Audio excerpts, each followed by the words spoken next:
I'll do it again. No, we'll wait until the end. So, Mm-hmm. hello. I'm singing on this line. All right, so we are going to be live in just a moment. So we are here today with Dr. Anna. I am Amanda Payne, the founder of Nurses in Tech, and this is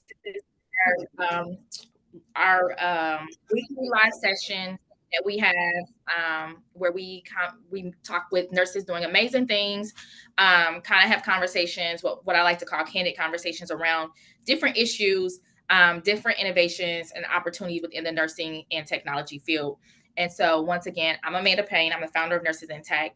We're a virtual community for nurses that want to understand the options at the intersection of nursing and technology in 2024 and moving beyond. And so, we have the honor of talking to one of my friends, also a member of Nurses in Tech, who I absolutely love and adore, who I have had the opportunity to watch just grow and blossom from being a super experienced, compassionate nurse boss to being a super loving, compassionate nurse entrepreneur and still a boss.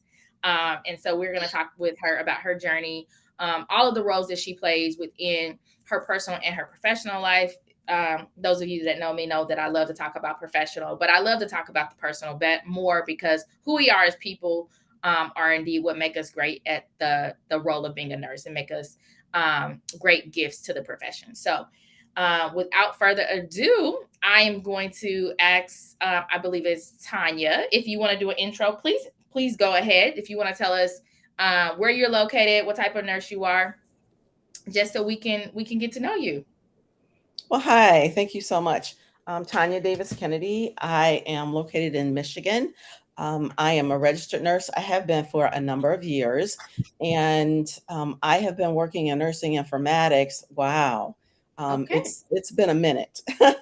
And I started out at one of the local hospitals in Michigan, supporting, and this was very kind of early on when they were transitioning from paper to electronics. And so I've been supporting informatics since then. Today, I work for another healthcare institution and where I support their enterprise level projects and informatics related items. And so excited about that work and glad to be here. So thank you.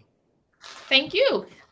Informatics, we love that. Mm-hmm. You said I've been a nurse for a number of years. We got to know how long you've been a nurse. It's a must. You have to You know, share. I have to think about so I usually don't say it right away because I have to think about it. It's been about 25 years. Wow. Wow. Wow. Amazing. Yeah. Thank you. That's a nice long time. Yeah, So thank you for joining us today. I love to have a conversation with you here in the future, one on one. I love meeting everybody individually. certainly. And thank you for joining. So, Anna, we're going to jump right into you. Why don't you tell us a little bit about you? And I'm going to say start with the personal before you get into the. Yes, of course, of course.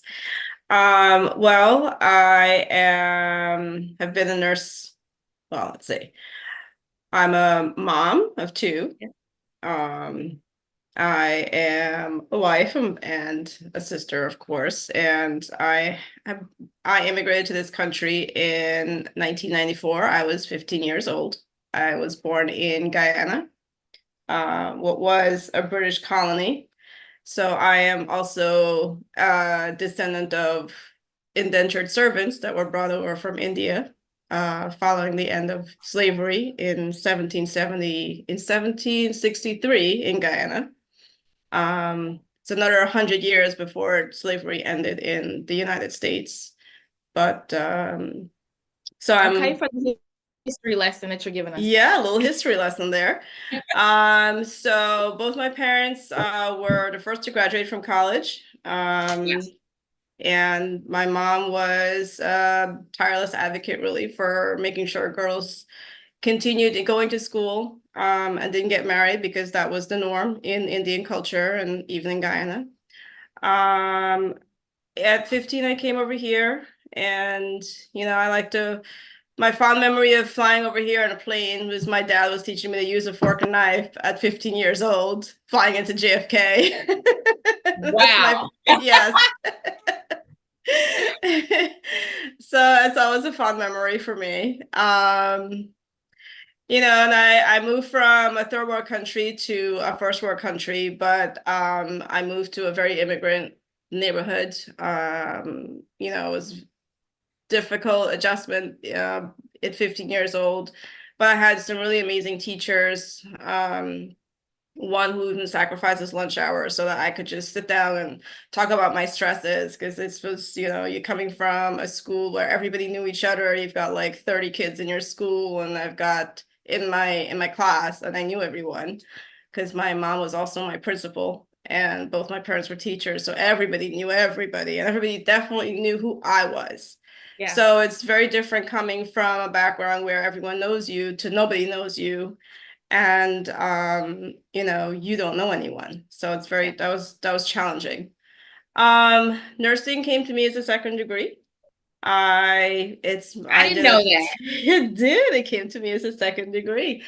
My first major was political science. I was actually going to go to law school, and then I started taking constitutional law class, and I said, I don't think I want to be reading all these law books, and I just don't want to do that. But I signed up for nursing and not realizing I would do the same thing.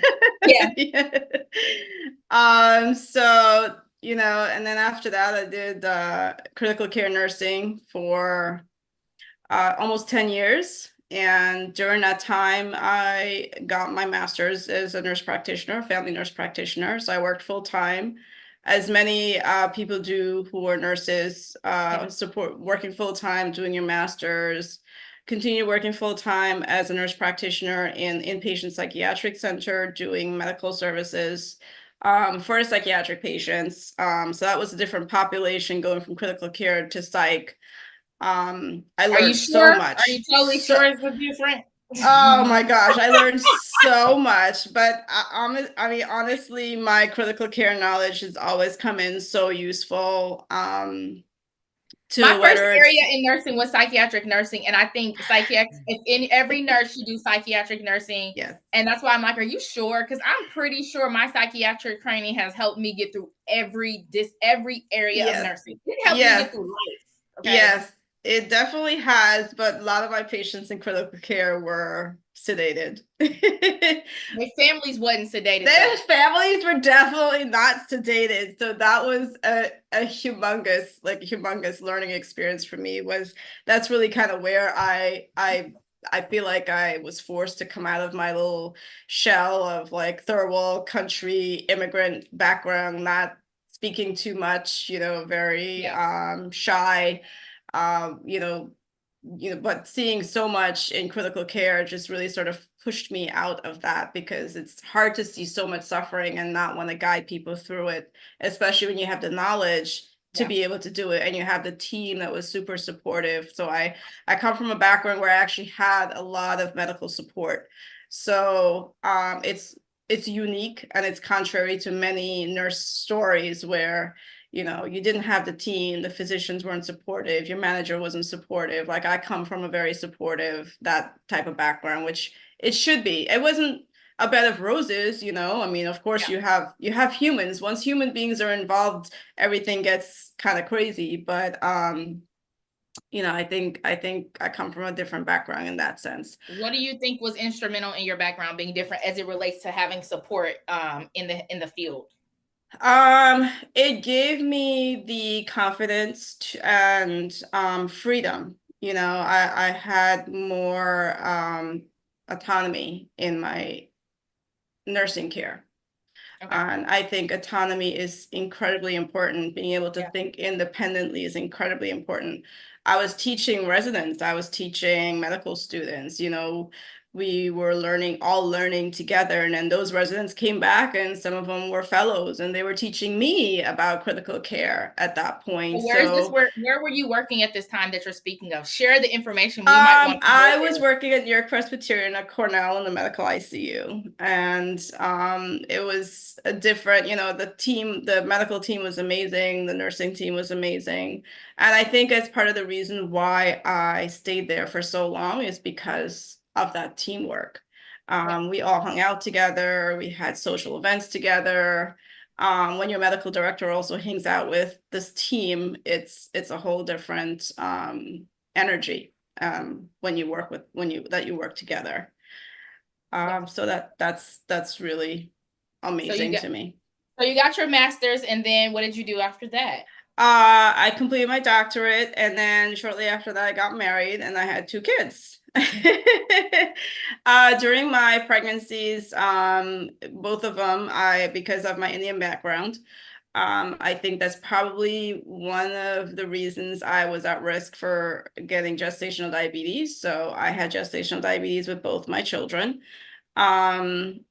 I found out I was pregnant New Year's Eve in 2018, and then 3 months later, they're like, "Hi, you have gestational diabetes. You have to just completely change how you eat and what you eat." And in Indian diets, which I followed, but there's a lot of rice, there's a lot of carbs. Like, the Hispanic diet is the same way. I mean, there's so many carbs involved in these diets, so we really had to change how we ate. And my husband was really very instrumental in getting me through this part of my pregnancy. It was very difficult.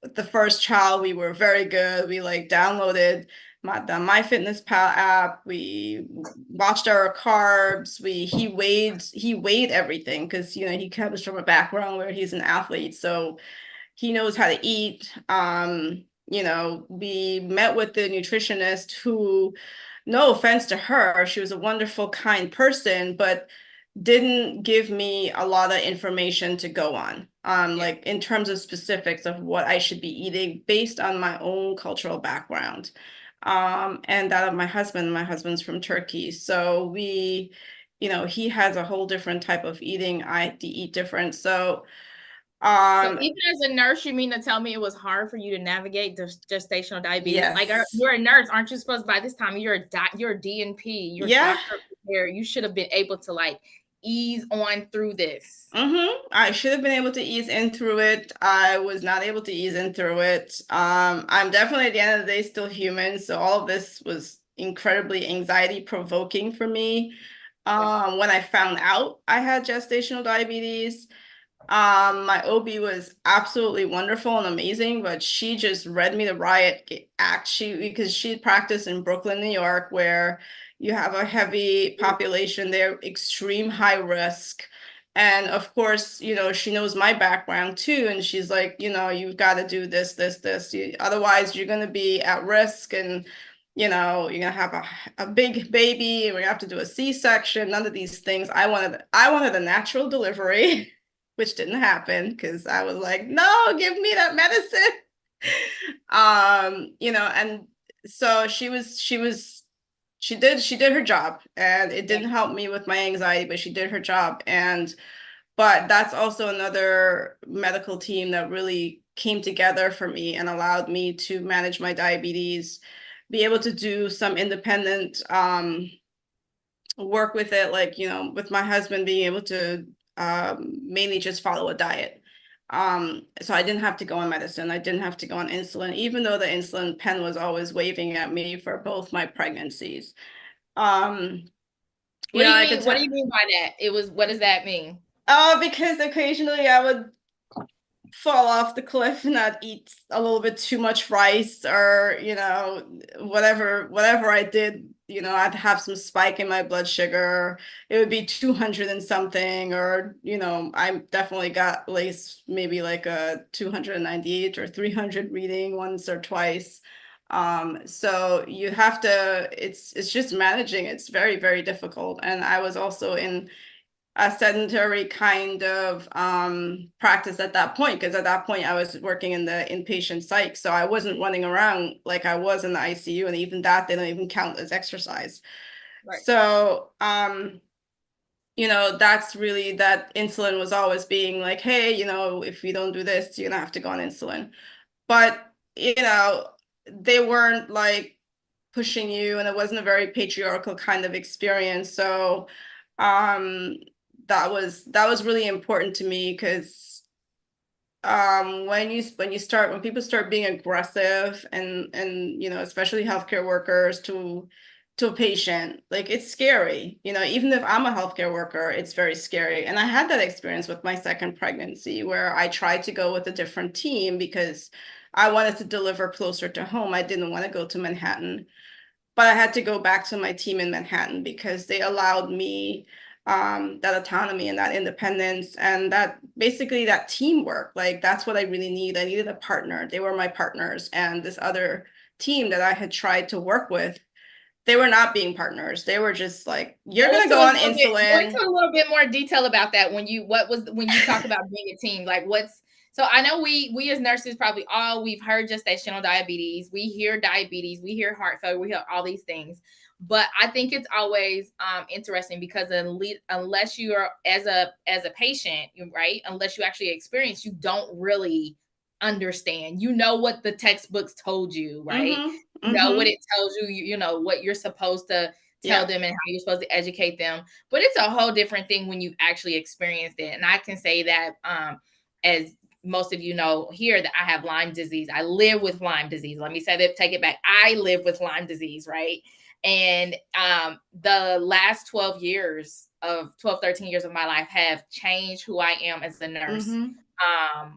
Like 360 degree different change, right? And I've been a nurse for 14 years, but I've been in healthcare for like 25 years. And so the last 12 years, where I'm a totally different nurse today than I was then, just from having an experience as an actual patient of the healthcare system for many, many years. And so give us an example of what you mean. I understand, but give us an example of what you mean when you say there's a big difference when you have a team that's a partner with you and a team that's not a partner. How does that show up? How did that show up for you? I remember the conversation very well. That it showed up that this person managing my second pregnancy was not going to be a partner. She didn't explain too much. She was just saying, well, your blood sugars are over 200, your fasting glucose is too high. It's like 100 and something.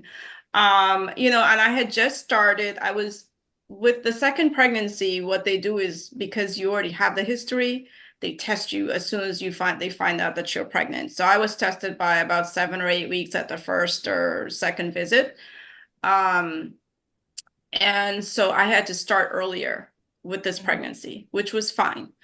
But we were starting out, so it's like you have to like restart your engines again in getting this healthy pregnancy going. And also I had a toddler, you know, like let's not forget I had a 2-year-old at that time. Yeah. So it was difficult. The second pregnancy was very difficult. So they're not taking any of those psychosocial issues into account at all. They're just like, this is your number. This is what you need to do. There is just a straight sight, you know, it's a black and white picture, and that's it. You know, it's just focused on numbers, and there's no humanity in that. And that's like a big part of, I like to use that word humanity, and a lot in healthcare, because I find that even though we're taking care of people, there is not a lot of humanity in healthcare. There is just science, and let me focus on the numbers. And yes, we're all scientists. We're all nurses. We're all scientists. We're all, you know, you're physicians, I get it. But at the same time, it's a different kind of science. It's not just science, it's human science as well, because you're dealing with people. So yeah, she was just focused on the numbers and just saying, this is what I need to do, X, Y, and Z. And it just, you know, didn't feel good. I knew she wasn't going to be, she wasn't interested in listening to me. She was just interested in telling me what I need to do.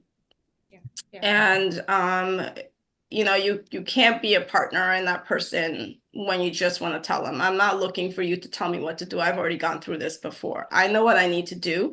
I just needed time to adjust, you know. Plus you're a nurse. You're an educated practicing nurse. And that's the other part. Like, you can't just come in here rattling off all the, you know, the stuff they told you to tell me. I'm like, excuse me, I have a question.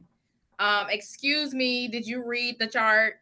Excuse me, I did this research and I want to know about this. Like, and they're like, in my experience, in some situations, I would like to say that made the providers more upset. Like when you actually came, like you're educated, it's like they're more upset with you and frustrated with you because you're asking them questions, right? Right. You're challenging them. You're not trying to challenge them. You're trying to get them to be, like you said, a partner in your care. And they're kind of like, right, how dare you come in here with this? Yeah, it's true. I mean, I feel like maybe as nurses, you expect more because you are at the end of the day that you would be partners on a team if you were not the patient, right? But I think that we should all be partners with our patients because that's the only way to really successfully treat people is you have to take everything that comes with it. It's not just a little slice. And yeah, it definitely, that's also like what a big part of it is that you're a professional and it's sort of like it felt like aggressive behavior towards another professional, and that was just something that did not go well with me at all. And they would be very quick to call you aggressive. Yes. And if you ever would go to your chart and check, they made sure to put in there, this patient is a nurse. And you realize, how come every time I come to an office, the first thing you say, are you a nurse? I understand you're a nurse. Why does that matter that I'm a nurse? Right. Yeah. Why do you care that that I'm a nurse? And why is there like this big critical flag that says, be careful, patient. Be careful as a nurse. That was in my chart. It's funny when I took care of many physicians when I was in psych as well, and they would also write, this person is a physician, but it felt like it was well, just be careful what you say or whatever kind of thing like that. But I don't know. I always treat everybody the same way. Like I've taken care of people who are like, because of where I worked, people from other countries came seeking out medical care. It's one of the most prestigious institutions in the country, and very wealthy people came. So yeah, I've taken care of people from all walks of life, but I always treat everybody the same way. I mean, I was one of the nurses that my manager never got complaints about. So yeah, I think that goes back to me, and we're gonna shift gears in here just a second. I think for me, what I want to hone in on is it's really about who you are as a person. Yeah. Right. Like we're people, and just because you're a nurse doesn't mean you hold the same values that I hold. Right. Right. Just because we have to realize that nursing is a field of compassion, empathy, caring, should be advocacy, and all the things. But that doesn't mean that every nurse holds those values near and dear. No, they don't. They don't necessarily hold it near and dear. Or it's also, I think, what kind of background you come from as a nurse. I think that plays a huge part in whether or not you've been beaten down as a professional or whether you've been empowered as a professional. Yeah. And when you talk about your background, I mean, there's so many facets. Your race, right? Your age, your gender. Like, I remember when I had been a nurse for maybe 2 or 3 years. And I realized that, hold on, I'm like 30 years old. I'm Black.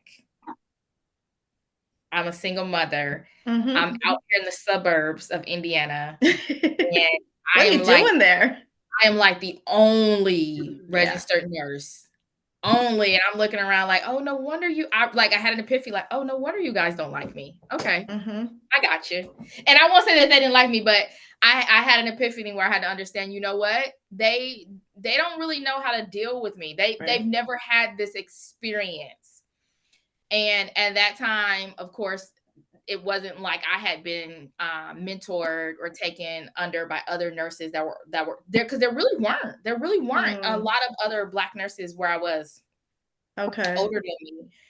Even some of the ones that I went to school with, they went to school and graduated exactly when I did. So they were learning, just like I was learning. And so I think that's something that Not that everything has to be about being a woman of color, but that is a whole nother situation because you have to navigate the healthcare system as it is. Then you have to navigate the healthcare system as a woman. Then you have to navigate the healthcare system as a woman of color. Right. And it's like, I got 3 strikes against me before I even get to I mean, honestly, yeah, with my pregnancies, I was definitely very fully aware that I was an older mom. I delivered my first child when I was 40. I was pregnant at 29. I don't know how you did it. I delivered my last child at 27, and by then I was like, oh God, I'm too old for this. Yeah. I mean, but at the end of the day, what's happening in America is the majority of women now who are delivering are over the age of 30. Yeah. They're in their 30s, they're in their 40s, they're even in their 50s. And because of that, because of the diet, the age, there's a lot more complications in pregnancy, gestational diabetes being one of those up there. I think it's about, I don't know if it's like 9 to 12% of the population for pregnancies. And I think that's probably underreported just given the age that women are delivering now. So I think that's one of those things that are not really addressed in the mortality rates and that is being reported. You know, there's such a high mortality rate in for women today. Just delivering a baby in a first world country is just unbelievable. And not just mortality, but infant mortality also is very high. So I have been throwing around the idea for a long time, for some time. Before you go there, let me stop you. I'm going to stop and ask if there's any questions. If Hi, Patience. How are you? I want Patience to say hello. How are you? Hi, I know you are focused on your work, but you got that look like I'm just, I don't know, you looking mad. So I want you to smile and say something since I know you. And thank you for joining. I have been missing Patience in my life. Guys. How's it going? I'm not mad. I was just focused. I know. Well, do a quick intro. You got to do an intro. Say who you are, what you do. Yeah. My name is Patience, CEO and co-founder of NurseBridge. We do medical staffing innovation for rural healthcare systems. Patience, where are you from? I don't want to get it wrong. I'm in Tulsa now. Right. Where's your family from, though? Oh, Kenya. Yeah. Yeah. Yeah. So I think you were on when Anna kind of talked about coming over to the United States and that experience. I think us United Statians, we tend to be so blind that we just feel like, we've been here all our life and like everybody else has been here all their life too. And it's just not true at all. And so I really value the experiences that I get to learn from you guys. Patience has the most heartfelt conversations on Facebook. If you want to know Patience personally, go to her Facebook and you will learn all about the things that she's been through, the things she's dealing with just from being, her family and things like that, which I think is so priceless. And so, do you guys have any questions for Anna before we switch to the next topic? We're going to talk about Anna's business that she is launching. So I'm excited about that. Any questions? I don't have any questions, but I do want to just echo some of the things that you talked about, specifically as you were sharing your experience as a patient when you were pregnant and, those health challenges that you were experiencing. And I think sometimes healthcare, we are too close just to checking the box. And we forget there are people behind the care that we are offering. And it takes a strong voice. It takes a strong nurse. It takes a very independent person to say to the group, okay, let's pause for a minute because we don't know that person's story. We don't know their journey. We don't know. She walked in as a patient. Yes, number, 1, 2, 3, 4, 5, 6, 7.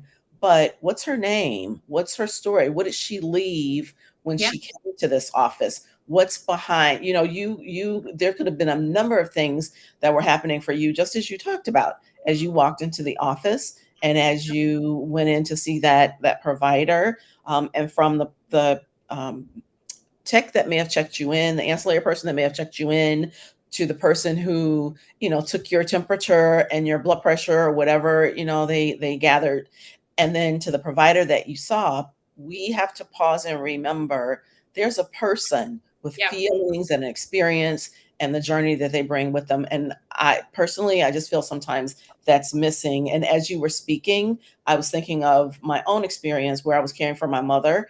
And as you know, I was a caregiver. And again, it's like, well, do you not recognize all the things that have happened for the 15 minutes that you're going to talk to me while you're here? And so I think there's always room to pause and remember there's a person behind your checklist. Yeah. Yeah. Everybody's got a story. And I think this skill of listening to people's story and getting to know people's story really sharpened for me in critical care, because I had to deal with so much death and so many complicated family situations, and you really kind of you don't know, and I learned you never get the full story, you never get 100% of what's there, but even if you get like 5%, it really is a window into the world of other people's lives. And you do need to have some intuition to kind of be able to be willing to look through that window. People aren't willing to look through that window because it could be hard, it could be complicated, or it takes too much time. In healthcare, I think it's the time. So if you ask me, I think it's, we could say it's the time. Mm-hmm. But I will tell you the most irritating thing as a patient I've experienced with Lyme disease is telling 5 people the exact same problem in a matter of 10 minutes. Yes. If I come into the ER and I have spent Yes. a lot of time in ERs and I am sick, I mean, to the point where for several years I was in a wheelchair. For several years I was homebound, like literally, right? So once I get to the ER, I don't have the energy. Yeah. I don't have the grace. I don't have the will to repeat myself 5 times before I actually even get to the room. Right. And now this chipper, usually white person comes in, male or female, talking about, "Hi, so what brought you in today?" Read the chart before you go in.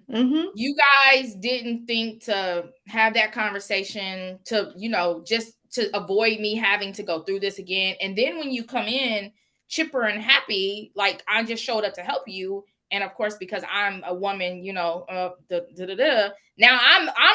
answering in a way that you're like, ooh, angry Black woman alert, right? And it's really like, this doesn't have to do with me being a woman or a Black woman. It has to do, or even me being a nurse. It has to do with me being a person who is sick, right? Who has 5 kids at home, who is a professional, who has gone to school, who has got educated, who's done all the things. And I do not have the freedom to move and to be healthy and to live. And I need help. So I'm not chipper. And it's not personal, right? And you're like, well, and then the response a lot of times would be, not to say that's always how I was, but there were a few times, and the response would be, I just came in here to help. That's your job. It's a hospital. Right. Yeah. Why are you making it like you're doing me a favor? Right.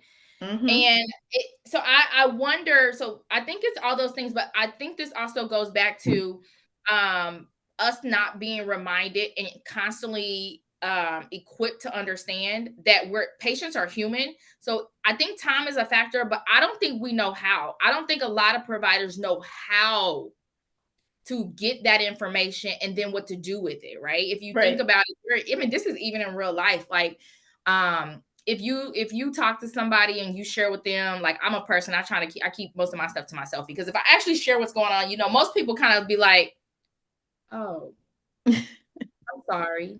Right? They don't know what to do with it. They're like, yeah, right. So it's true. There's this big gap. It actually, we train nurses and healthcare professionals in the art of being a nurse, in the art, in the science of being a doctor, in the art and the science of being a physical therapist, or a physical therapist, or a respiratory therapist, or whatever it is.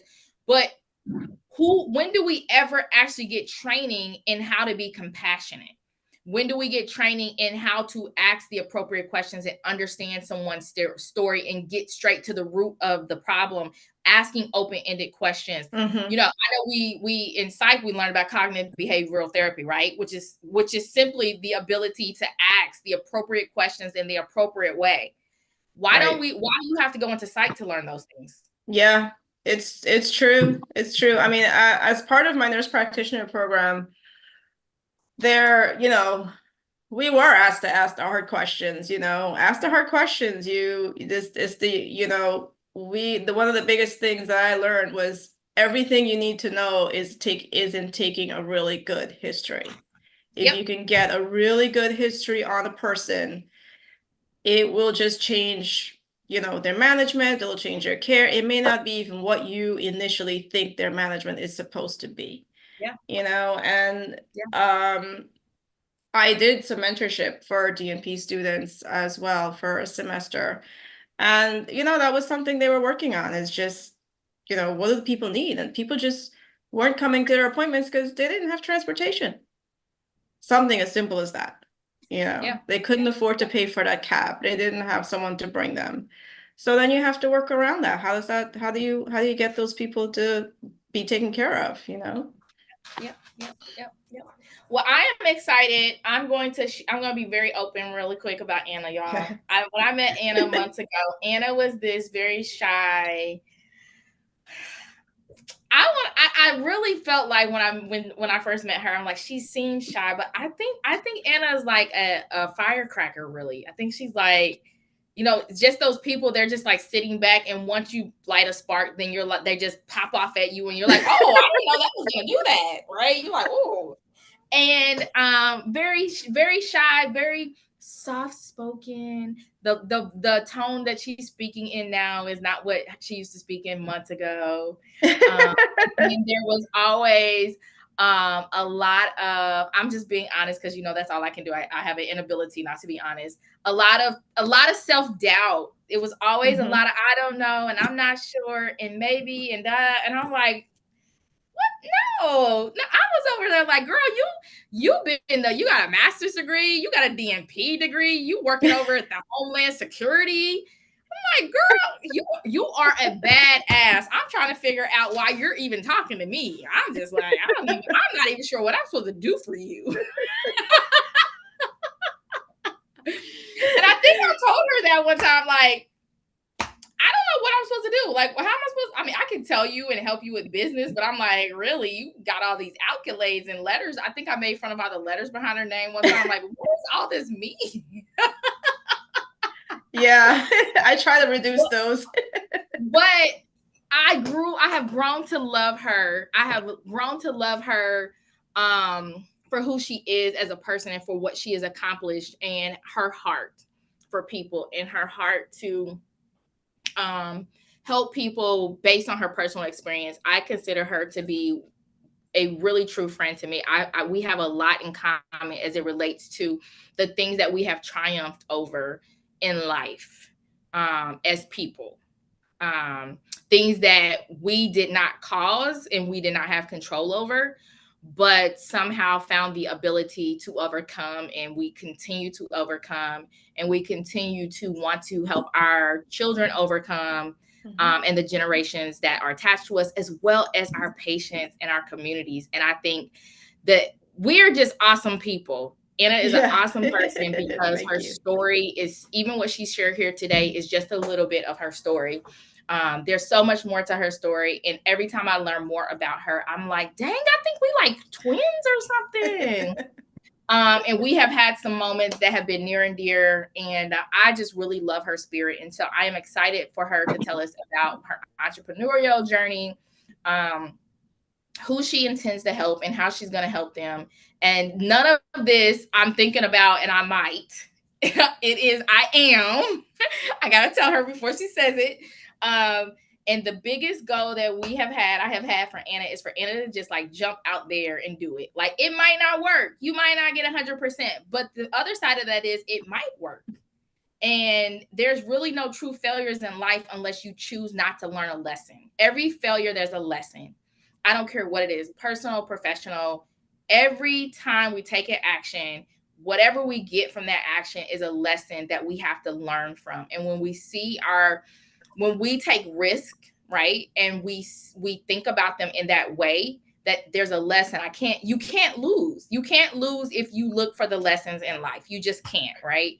And so it's all about changing how we view things and how we see things. And I'm so excited that in just a couple of months, Anna's attitude about her, what she can, who she is, where she's come from, and what she's can do and what she's gonna do has like totally changed. And I'm happy to have been a part of that and to be a part of seeing it, and excited for everybody to get to know and for you to actually be able to help those women that are out there, those families, those men that are dealing with gestational diabetes and diabetes as a chronic illness. We all know here, diabetes is something that takes out lots of people every year. Diabetes is something that people should not be dying from, yet they are. And most of those patients that are dying from diabetes are from our communities.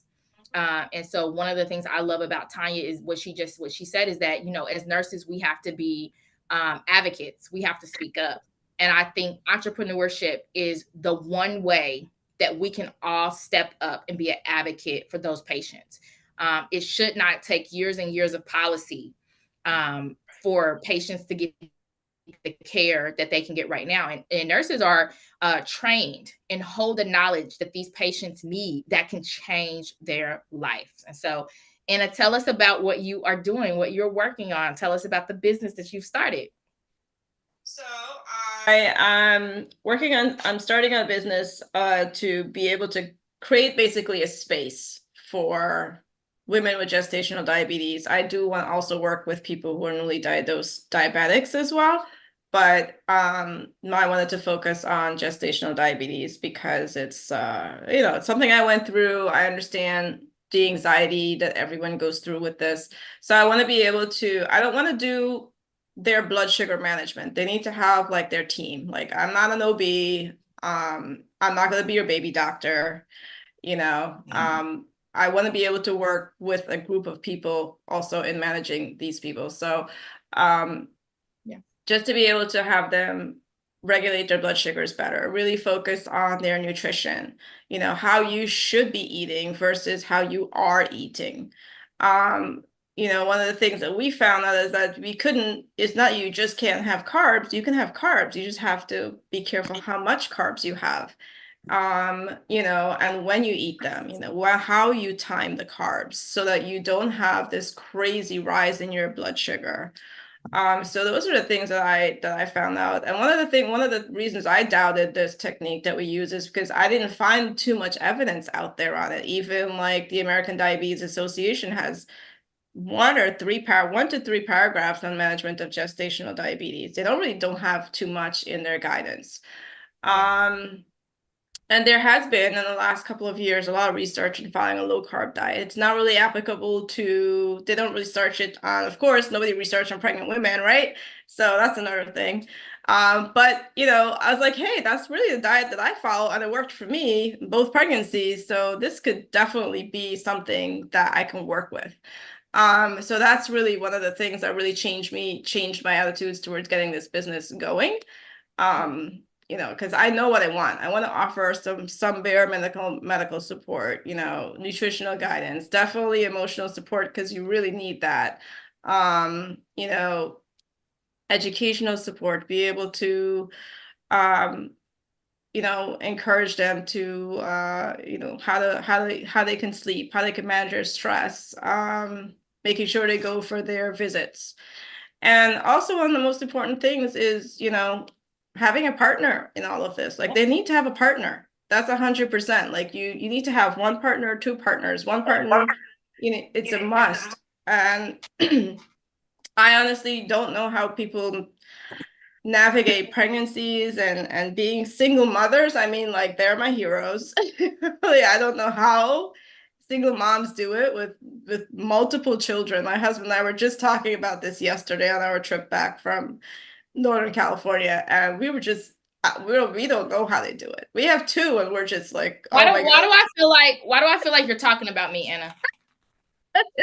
I'm talking about you and some other friends that I know, people I work with, and I just feel my like in that goodness. conversation, you were like, I don't know why Amanda has 5 kids. I don't know why Amanda has 5, but I don't know how Amanda's still standing. You know? I feel like I came up in that conversation. Believe me, I don't know either. Okay. I didn't know any better. Yeah, so a lot of it is just, you know, being able to recognize where they're coming from and be able to honor their story in their process, in their birthing process, in their, you know, even being there during their postpartum. Yeah. To support them during postpartum, because you could still end up having type 2 diabetes after you're done being pregnant. You know, thank God for me that wasn't the case.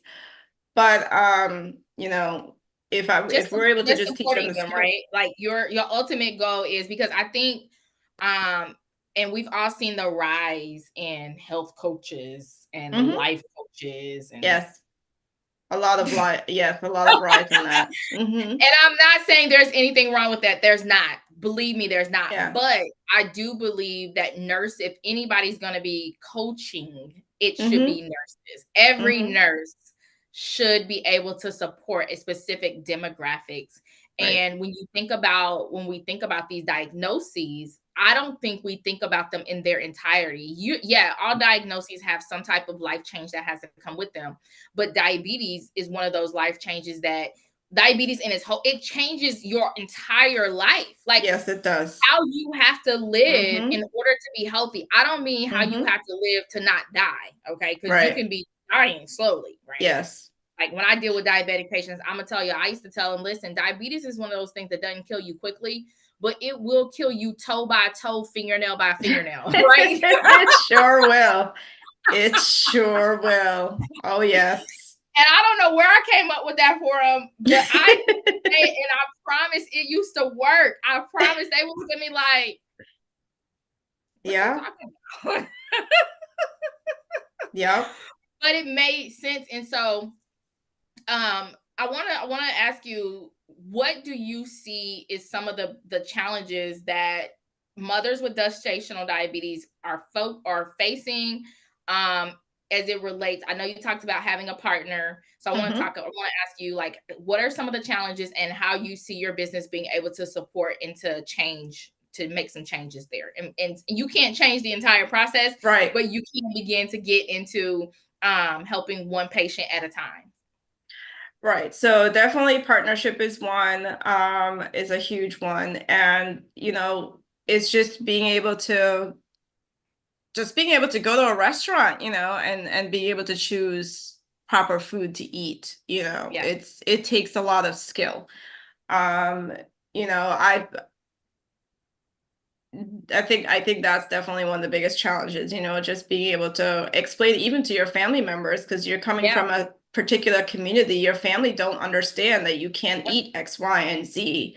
You know, my mom actually, both my parents have diabetes. My mom's mom had diabetes. I was already saying most of the time, if you have gestational diabetes, it runs in your family, right? And so somebody else probably has diabetes, and then that's where you also, if you have that support, I mean, it could take literally one person to change their mind in a family and decide, I'm going to conquer this disease. It could literally just take one person, and they actually have the support, like what you're saying you're going to offer, to begin to help them change their family, for their families to actually start changing. Like in my family, I have a big family, and we have family dinners every month. Okay. And after in 2021, when I got diagnosed with Lyme disease, and I began treatment, I was able to start coming out and be at family dinners again.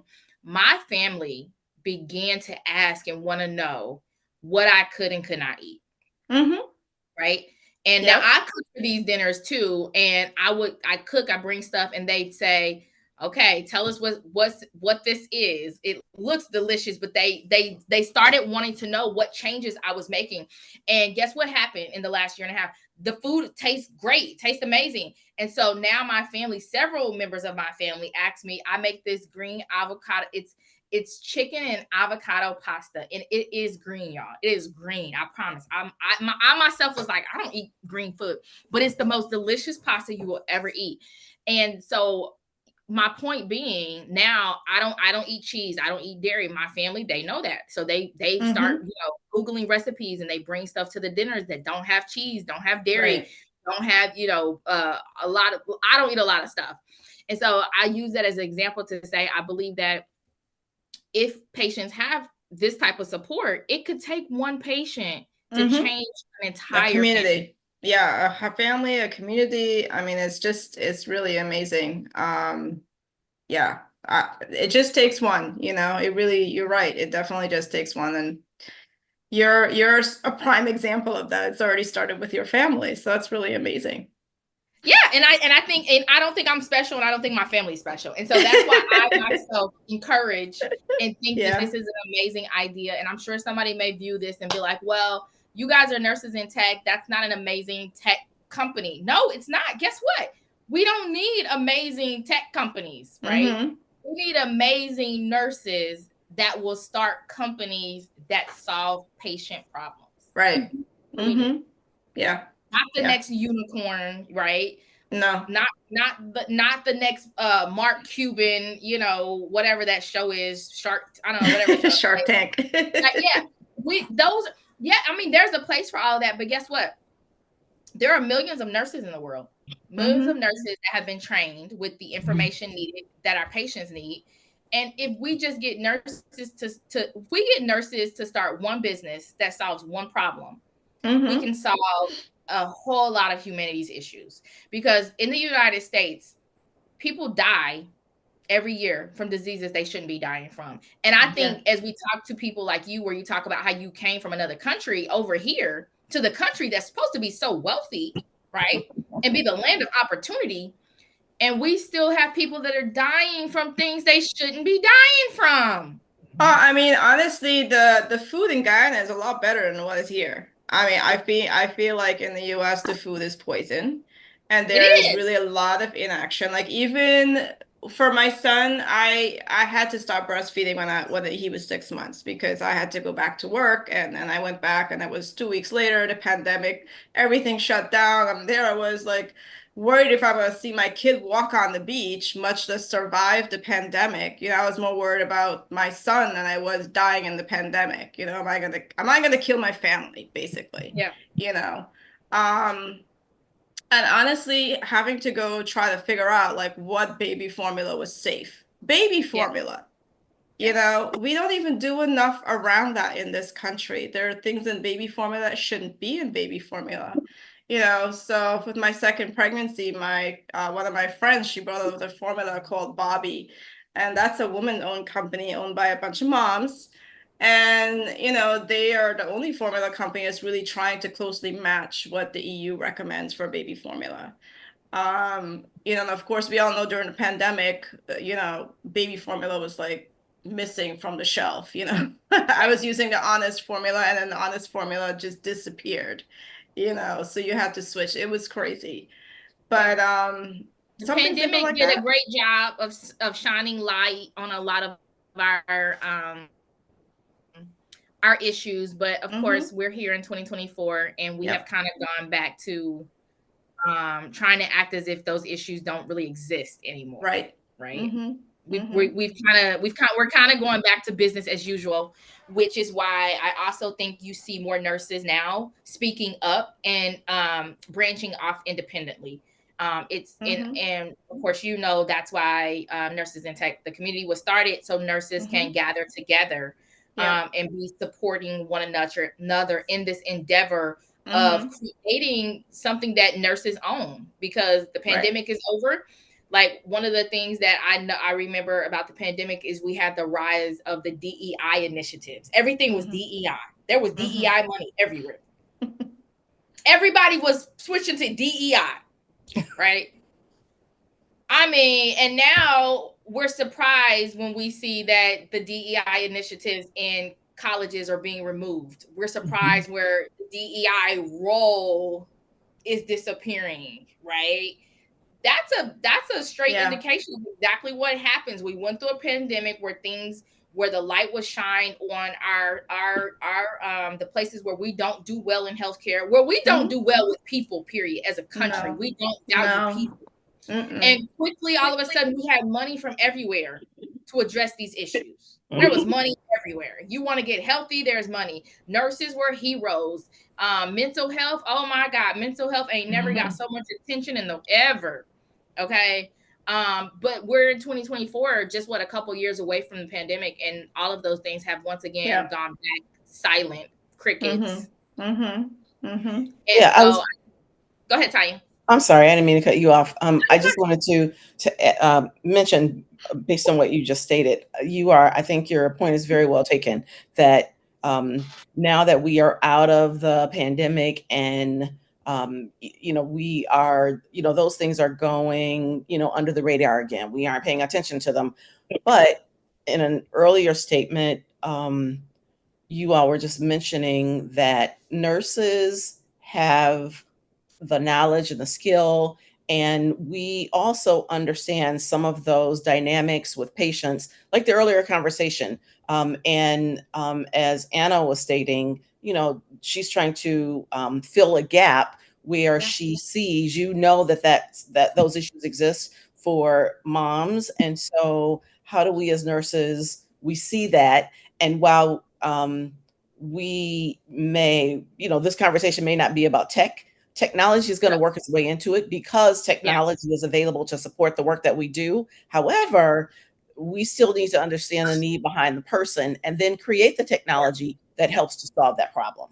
Yep. That's where nurses, I think that's where nurses come in the most. Is nurses should be in these spaces and a part of these conversations. And so I think all of us here understand that nurses and technology go together no matter what, because we've been a part of it. We use technology. We've always used technology. I don't see how nursing and technology can be separated. But the issue with that is we're not at the forefront of those conversations. Even when electronic medical records came out, nurses weren't at the forefront of that. Nurses weren't the creators of that. Nurses weren't on the teams. They had doctors, but nurses weren't, at least here where I am, even in the very early stages, nurses were not seen as people that needed to be on those teams or part of those conversations. Yeah. And even though you will find more nurses at some of these companies now, there are still not enough of us. We are not there at the beginning stages of the conversations of what should this technology look like. First of all, is the problem we're trying to solve, are we solving it correctly for the patient anyway? Mm-hmm. Yeah, you make a very good point. Most of those policies come from a place of they come from policies. They don't necessarily come from patients. They didn't look at the patients and say, like, policies aren't made around patients. I mean, that's a whole nother thing. Okay. We have a whole nother conversation. That's a new topic, right? Yeah. Right. And so even our goal here at Nurses in Tech, and I know we have 3 minutes, the goal, Anna, I definitely want you to come back. I want to continue this conversation with you next month. I already told you got to come back. You got to do about 3 of these, right? But we have to start the conversations, and the conversations open up our minds. And that's where we begin to realize that we are the solution. But nurses don't have spaces to have these conversations openly and forwardly, because we are made to really follow directions. And usually when they do let us in the conversation, it's after they've already created the policy and created the tech. The decision's been made already. The decisions are already made. And we have to get to the place where we're saying, I don't care if I don't have all the solutions, but I'm a damn nurse and I know what my patients need. And so therefore you should be listening to me. Like you should be inviting us to this conversation. We should be in the conversation. You shouldn't have any conversations about patient care without talking to nurses. Right. Nothing against doctors. Yeah. Nothing against doctors. Nothing against physical therapists or respiratory therapists. Nothing against occupational therapists. They're not nurses. Nurses are the only profession that can cross over into every one of those fields. Now, am I licensed to make diagnoses? I'm not licensed to make diagnoses, but guess what? I'm a nurse. And so I am trained to identify how to help patients understand and educate them and how to deal with their symptoms. So I don't have to be able to tell them a diagnosis in order to educate them on how they can help themselves and how they can change their health. Right. Sounds like to me, I'd rather have a nurse than a doctor. Yeah, and I think you are making two good points. One, nurses spend the majority of their time with the patient. There's no other discipline that's in that room managing that patient day to day to day to day. And then the second thing I want to mention, I just heard this the other day. I was reading it, and it comes from Shirley Chisholm, who says, if they don't make room for you at the table, then you get a folding chair and you pull up and you're at the table, you're at the conversation, because the work that you do is impactful. You understand the work. Again, the skill and the knowledge, and you know what to do.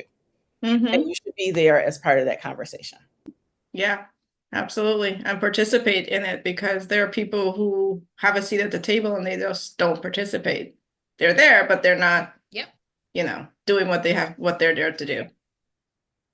Yeah.